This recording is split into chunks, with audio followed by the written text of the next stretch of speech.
Welcome back, guys, to another episode of Authentically Albertan. Today, I'm here back again in Grande Prairie, this time joined by Craig and Liz. How are you guys? Doing great, thank you. Fantastic. And tell me, why are you guys here? What business do you run? Hey, we run Renny's Smokehouse BBQ and Catering, and we also have Renny's Smokehouse sauces and rubs. And we're just a small town catering business that feeds a whole bunch of people in the community. But neither of you are named Renny. How did that name come about? You could say that. All right, well, yeah. It derived from my last name, which is really hard to pronounce. I'm from Finnish descent, and Rintamaki, and everybody in grade school could never say the name. So, it derived to Renny.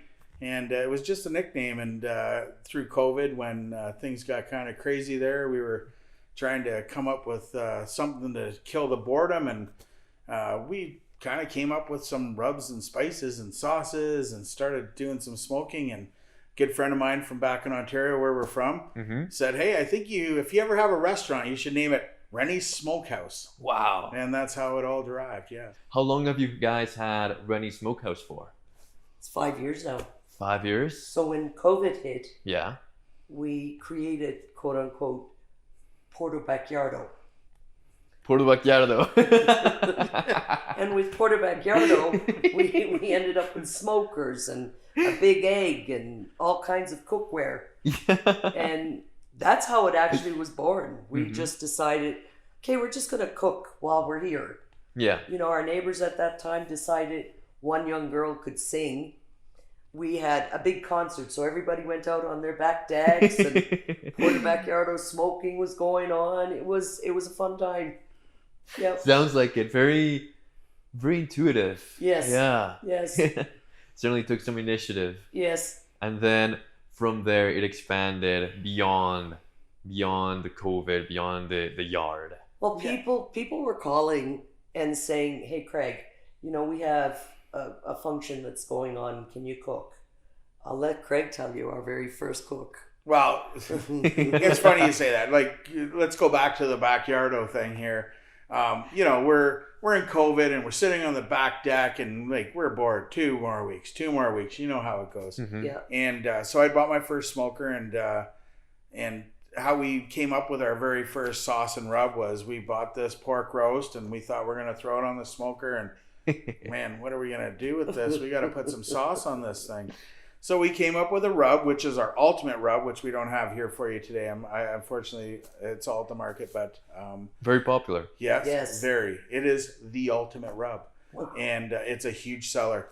And so we came up with that, and then we thought we better make a barbecue sauce. So Liz went in the kitchen and started whipping some ketchup and some, I can't tell you all the ingredients, but there's honey in it, and there's some cayenne pepper, and there's a whole bunch of other good stuff. We basted that thing down, and that's how, we kind of came up with our honey heat barbecue sauce, and the recipes never changed from the day that we made it. Yeah. And so, so getting back to what you're saying, how did it all grow and transpire? It was just one sauce after another sauce, and we sat around in COVID for a long time. So if there was anything that came out of COVID that was really great, this is one of the things. Yeah. Sauces. Yes, Yeah. absolutely. Well, and the smokehouse too, because he got his first phone call, and it was a cook for 300 people, and we kind of looked at each other and went, "How are we gonna do this?" Did you have history of cooking beforehand? So How did people really. picture you as the cook guy for 300 people? No, so so there was a charity in town. I'm not gonna name the name, but the fella that was supposed to do it, which is a big who is another caterer in town, or just outside of town, he couldn't make it for that because he had a wedding booked, unfortunately. And somebody in desperation had called us and said, "Can you make this happen?" And I knew a fella that had a great big smoker, and I thought, well, we've been doing this on the back deck for like 10 people at a time. If you do it for 10, You can do it for 300. And we did it, and we knocked it out of the park. Yeah. Multiply it by 30. You there got you it. go. Yeah. If you're going to do one pork butt, you might as well do 30 pork butts, right? So, and that's what we did. And honestly, it just grew from there. Yeah. And it was the confidence of that cook that kind of gave me the feeling like, okay, people were giving me fist pumps, and they were like, they love the food. So, Well, and out of that cook, we got 3 more cooks. Right, because weddings, 300 people. reunions. Yeah. Again, you make that network, and That's right. out of 300 people, how many of those have events coming up that they're planning that they need to build up from? So word spreads. Word of mouth is great to spread a business, spread an idea. Yeah. 100%. Yeah. So yeah, it just has kind of like grown since then. It's just like from that very first cook, like Liz said, we had like 3 more bookings. We had a wedding and a family reunion and an oil patch function that we did. And guess what? We haven't really had to advertise a whole bunch in the last 5 years. It's just like word of mouth and like repeat customers and really good stuff going on. Yeah. Wow. That sounds like a great journey and a great experience. Even before Puerto Vallarta. He says it really good. He is good. Puerto Vallarta. He is good. Yeah. Were there did you have cooking experience before that? Or how did that Man, let's go back to my childhood. My mother is like one of the best cooks in the world. She should have been a Michelin 5-star chef. There's no star. No, there's no doubt about it. It's how I keep my cougar-like physique. I was raised like this. Okay. Yeah, she's an amazing woman, and she's a great cook. And I'm going to be honest with you, I've kind of just picked up over the years, shadowing her over her shoulder, helping her do cook. And I just have this passion for cooking meat. Obviously, I love it. I'm a carnivore through and through. Yeah. And I can do open fire cooking, which I did. We used to go on camping trips, and I just put some ribeyes over the fire on like a little grill, cooked under, birch. You're the hero of the trip. Absolutely. Yes. Yeah. I'm pretty sure that's why the guys invited me. Because I wasn't really good at fishing, but I was really good at cooking. So at the end of the day, you know what? It's always been in my blood. And back in living in Ontario, my father had a cattle ranch too that was in Manitoba. And we would go there every fall, get all the cattle on the trailers. We'd go for a little hunting trip, and we'd hunt some grouse, and I'd cook them over an open fire at the camp that we had where the farm was. And did you prepare them as well? Absolutely. Wow. Yeah. Okay, Craig you got is that a expertise. Yeah, he's a big goose and duck hunter too. Yeah. So you can imagine when the hunts are over, they come back and they breast these birds. Well, you need the method. You need the method to make it work. Definitely. Otherwise, you could just end up losing all your meat. Yeah. That's right. That's right. So yeah, that's pretty much how it's in my blood. Let's just say that. Yeah. And how did you guys meet? How'd you guys come together? Do you want to tell that story or should I? Well, my version's way better because it's the real one. But we were.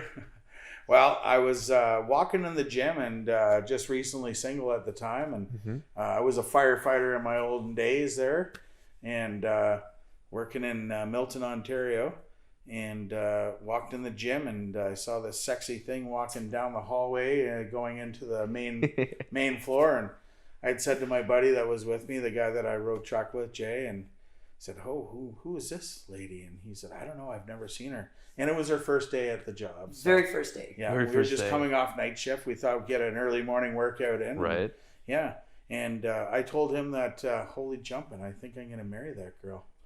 And yeah, anyways, she had an engagement ring on at the time, and that broke my heart. And I just told her I was going to marry her. And a year later, we were married. So that's my version of it. Hers might be a little different, but it's pretty much the exact same. Any words against that? No, none fully at all. agree. None. Hey, listen, 20 years is creeping up really quick. Yeah. And when people say, how do you feel now? It's the love is still there. It's still strong. Renny Smokehouse brought us really tight together too. Right. Because you really got to work together. Yeah, it's a team to do this stuff. Yeah. Do you guys still? How was that transition from firefighting and I guess working at the gym to now this business? Are there some skills that carry over? I guess you're putting out fires before now you're starting them. Yes. Yeah, I guess. Yeah. I'm making fire now, I guess. Yeah. Hey, don't worry. There's every firefighter knows how to make a fire, and they all know how to put them out. And I can put a good one out. But honestly, you know what? I loved cooking at the fire hall. I did it lots for the guys. Mm-hmm. I was the cook guy and on my shift if I had to be.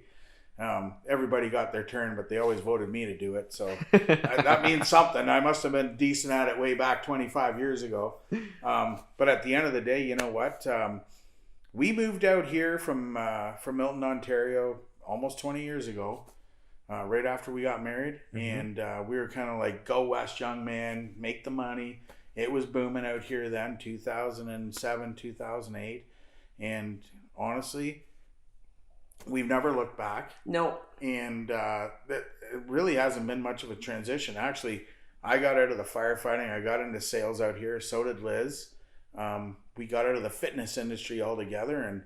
And myself, the firefighting, I did it for a little bit on the industrial side. But at the end of the day, we found our kind of new niches. And everything was great until 2019, 2020, and COVID hit. And it changed a lot of people's lives. Yeah. And it really changed ours. We were supposed to be down in the United States working in Denver. Yeah. And we got called back to Canada. Right. And lost our jobs. And, like a lot of people did, that's probably going to be watching this program. Yeah.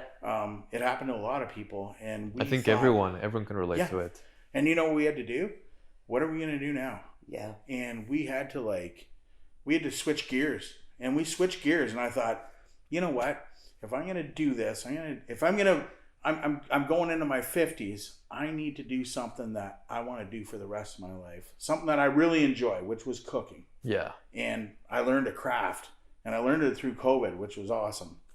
And I started making food, and people really enjoyed it. And when they did, that's when I was like, I think we got to make a run at this. Was it through experience that you learned, or did you look at different books or websites or YouTube? Oh, dude, I went down through every rabbit hole known to man. I did YouTube, Facebook, Instagram, blah, blah, blah. I had my own Instagram page that got 3,000 people in 2 weeks when I started posting food. It was awesome. But honestly, it's trial and error. I'm going to tell you, the first 10 briskets, they turned into dog food right now. Yeah. We eat the burnt, I made burnt ends out of some of it. Savaged what I could, salvaged what I could, savaged the rest of the animals. Yeah, my 2 dogs, they ate better than any human did at that time. Then I mastered a brisket, and it's you want to eat it? It's the best one you're ever going to eat. I can almost guarantee it. And then get that technique going. Yes. And then once we started into the catering business there for the first year, I did 2 competitions down in Edmonton, and I won best flavor and a rib competition. And Smitty, one of the guys that works for me, he actually won an awarded sanctioned cook, and he got best ribs, which was pretty much right what we had been doing the whole time, and flavor.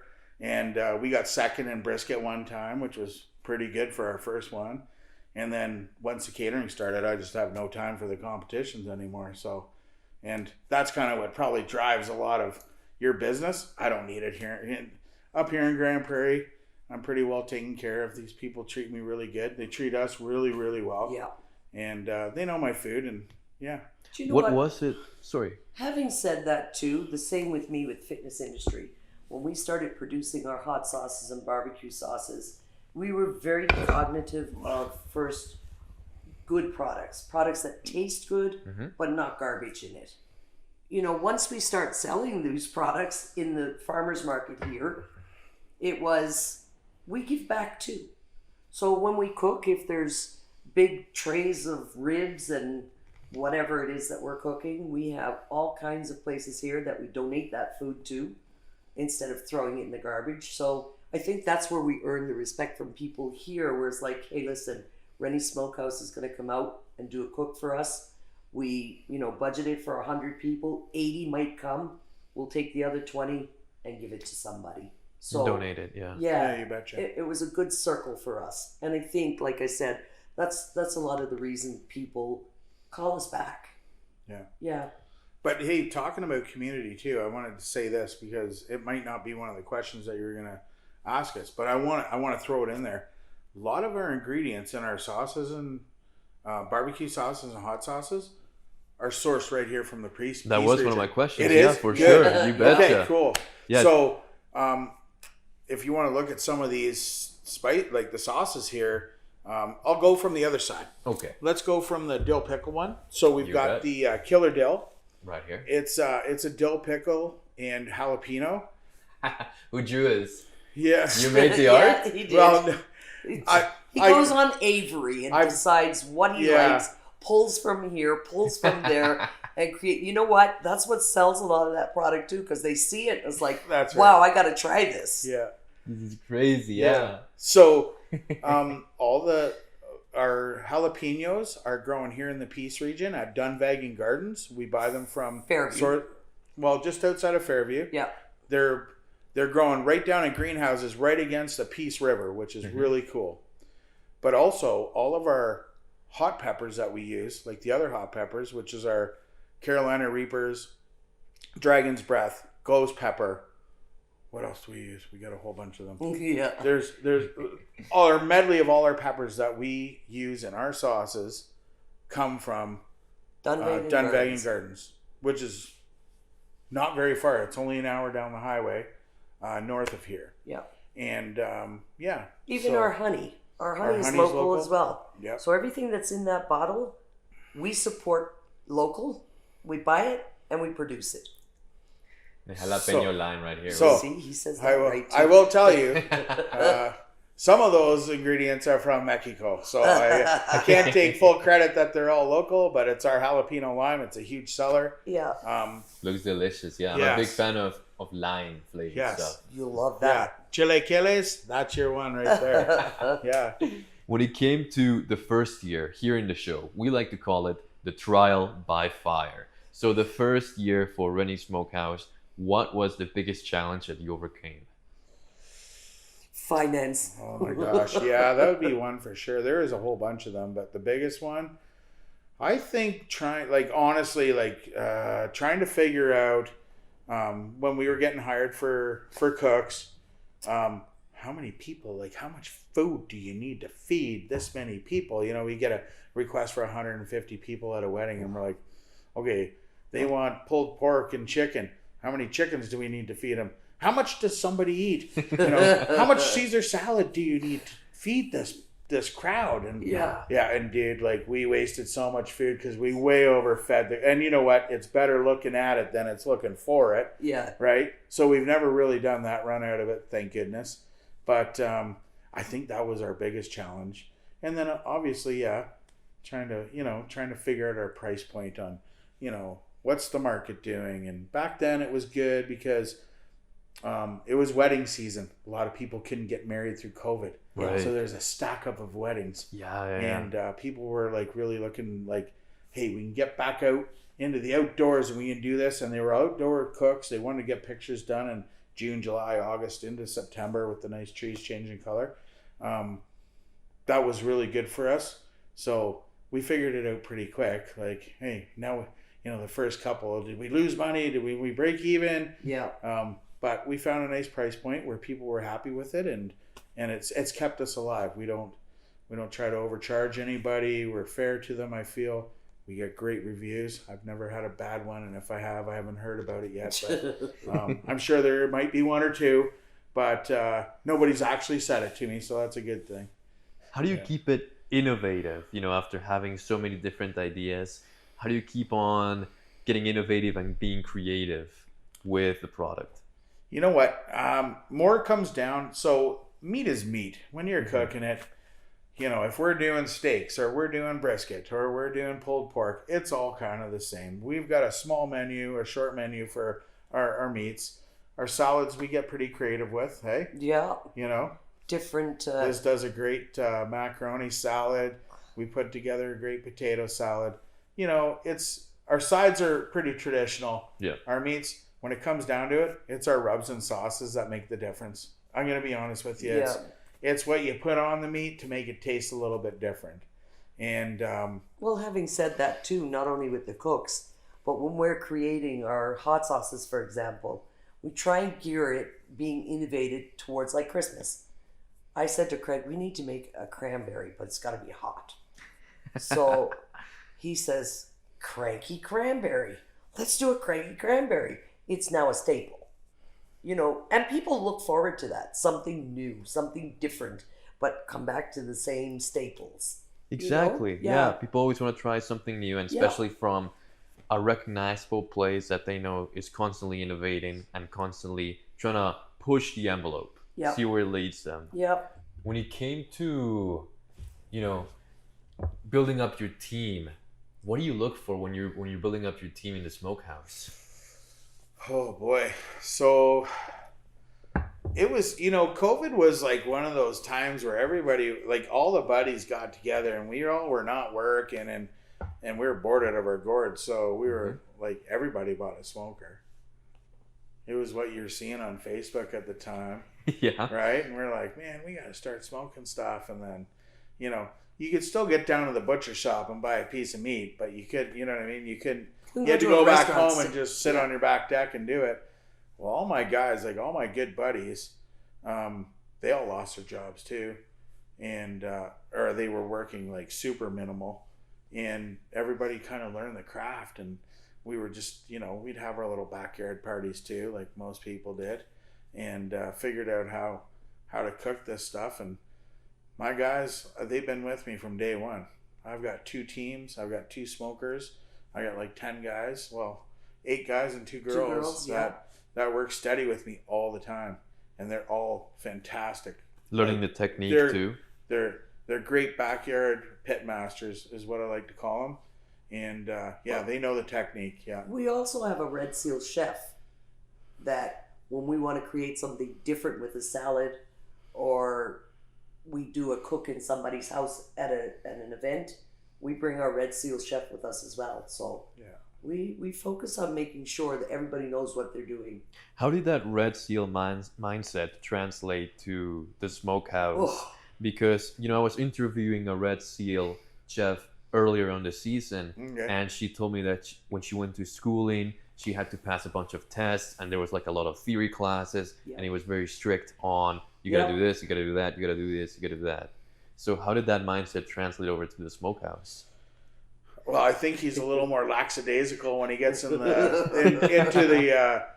the smoking environment, because he's like, this isn't like a French cuisine restaurant or anything. But bringing him on board, like Jim, was amazing for us, because he taught us so many little, components we could do with butter and like shallots, and just adding a little bit flavor here and there. Yeah. He's more of an addition to us than we were to him. But I think you'd have to talk to him how he transitioned to it. But he was also one of the backyard Backyardo chefs, where he learned his craft just like we did. And he might have been a little bit ahead of the bell curve than we were because of his background. But I'm still a better cook than he is now to this day, I can tell you that. Yeah, that's on record. He'll probably tell you that. I probably couldn't do a poached salmon the way he can, but I could do a smoked salmon better than him. Have you... Just saying, Jimmy. How would you guys set yourselves apart from other smokehouses? What makes yours different? It's not Craig. So I think something that we're doing here in Grande Prairie with our smokers, we burn real wood. We're offset smoke. We have burn boxes on the back end of our smokers. Other guys are using propane. It's not as authentic as a real, and I like to call it Texas-style barbecue, or Alberta-style barbecue. We burn local wood. It's all barkless birch. A lot of people that'll be watching this show is probably eating my food if they're local here. They know it's good. It's a nice sweet wood. We source it locally. Yeah. Craig chops it. Yep. That's such a relaxing thing to do sometimes, you know? Yeah, sometimes it's not. But yeah. But you get a lot of knowledge. It is a good workout, I'm gonna say that. Yeah. I used to love chopping wood. I hate it now, but I still do it. I still do it twice a week. But yeah, you know what? That's what sets us apart. It's like going for like a real wood oven pizza. Yeah. And then you see the guys that are like, yeah, we're fire oven pizza. Are you wood oven or are you fire oven? Yeah. You go in and they're burning propane in the back end of this like great big beautiful wood oven stove. Yeah. That's the difference. And we're burning the real stuff. Yeah. And it's the flavor on the meat, the tenderness of it. It all comes from that. With so much experience, with so many catering events, how would you define success?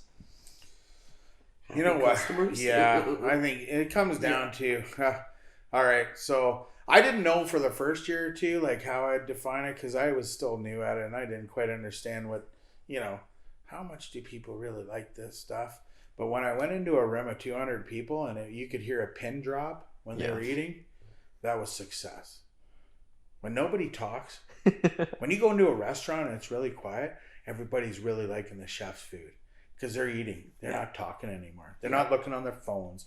They're engaged in their plate, and then they all finish at the same time, and then the chatter starts again. And when it gets loud, that's success. For me, it's not about the money. It's about feeding people, making their bellies happy, making them happy. Yeah. Knowing that I can walk away and say, "All right, everybody ate good tonight." Yeah. And I did it right, because you gotta understand, I'm doing a niche product with the Smokehouse where we have a couple really great restaurants in town that do it. I'm a little bit more authentic than they are, I think, because I do the wood burn, and we're doing like large crowd gathers, 200, 300 people at a time. That's a lot of people to keep happy and make sure they're all, fed well. But when I hear that pin drop in the room, I'm like, I'll say to my team, "You hear that?" And they're like, "Hear what?" And I'm like, "Exactly. Not a sound. That's the sound of success." Yeah. What other projects do you have in the future besides these sauces that you cannot mention? Well, we've always toyed at the rodeo circuit is a big one, because that just sounds like fun.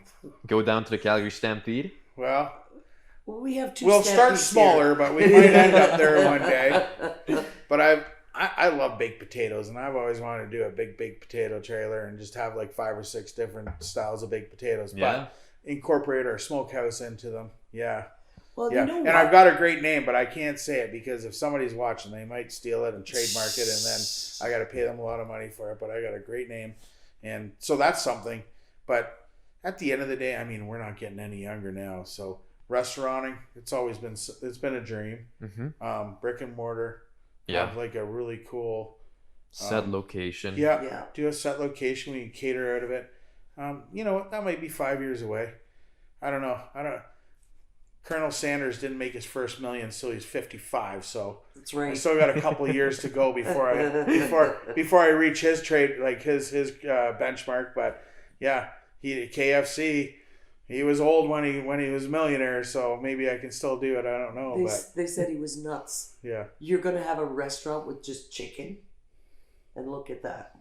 Yeah, Yeah, that specification paid off. Yeah. absolutely. Yeah. So yeah, who knows? That might be something in the future. That'd be interesting to see. Yeah. For sure. I can see a lot of people in the rodeo circuit being happy about that, being excited for it. Absolutely.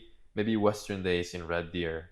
I Yeah. hear that's growing. Yep. Yeah. For sure. Because the Stampede is getting too crowded. Yep. So Western Days in Red Deer, a lot of people Yeah, are we'll just heading stick to the smaller ones.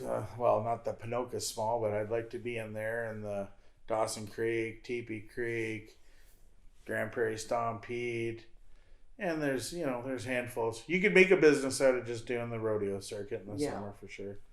Yeah. That's probably my dream. Just do the circuits in the summertime and then go to Colombia in the winter. there. We'll go. So I'll work for your father. Go to Barbados, you know? Yes. Yeah. Well, certainly, it's great to have plans, and I'm excited to see where they lead you guys. Thank We you. have one last question here in the show that we like to ask Sure. all of the entrepreneurs. If you had one word to describe yourselves, which one would it be? Passionate, Yeah? dedicated. Yeah. Definitely see it. Yeah, just with the way that the stories are told, and again, just hearing about the stories and piecing it together, how you've come so far from where you started. So yeah, thank you so And much for joining me. Yeah. in Puerto Vallarta. There, that sounds better. There we go. Yeah, it sounds better when it rolls off his tongue. It does. Puerto Vallarta. Well, thank you, Craig. Thank you, Thank you Liz. very much. Yeah, Thank thank you for you. sitting Thanks here for having and us. again for Thanks bringing everybody this. out in the TV land. Yeah, thank you Yeah. for watching this episode of Authentically Albertan. We'll catch you in the next one. Stay authentic. Well, and that wraps up another episode of StoryHive On Location Calgary. If you've got a story and want to be featured, don't forget to scan the QR code and apply to be a guest on our show. Stay tuned. See you next time.